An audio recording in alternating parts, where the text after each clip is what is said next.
কোরআনকে বুঝতে কোরআনকে জানতে চলো শিখি আরবি ভাষা।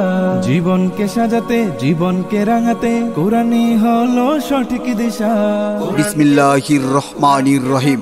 চর গাবসারা কারিমিয়া কৌমি মাদ্রাসার উদ্যোগে দ্বিতীয় বার্ষিক ওয়াজ মাহফিল।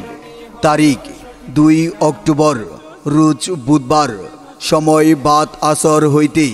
স্থান মাদ্রাসা সংলগ্ন ঈদগাহ মাঠ, 3 নং গোবিন্দগঞ্জ, জি রামপুর, বুয়াপুর, টাঙ্গাইল। উক্ত ওয়াজ মাহফিলে সভাপতিত্ব করিবেন মোহাম্মদ ইয়াদুজ্জামান ইয়াদ আলী, কাজী, 2 নং গাবসারা ইউনিয়ন, বুয়াপুর, টাঙ্গাইল। প্রধান বক্তা হিসাবে আগমন করিবেন বিশিষ্ট ইসলামী চিন্তাবিদ ও আন্তর্জাতিক খ্যাতিসম্পন্ন বক্তা হজরত মাওলানা মুফতি আল আমিন সাইফি, ঢাকা। দ্বিতীয় বক্তা হাফিজ মাওলানা রেজাউল করিম, সদর, বাংলাদেশ মুজাহিদ কমিটি, ঢাকা বিভাগ।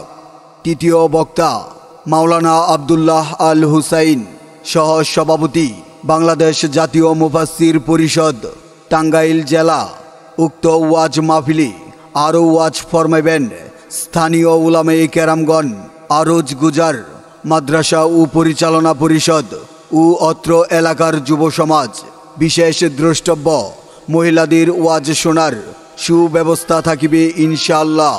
উক্ত ওয়াজ মাহফিলে আপনারা দলে দলে যোগদান করিয়া দুজাহানের অশেষ কামিয়াবি হাসিল করুন। কোনো পরাজয় আসবে না কোনোদিন, কোনো পরাজয়।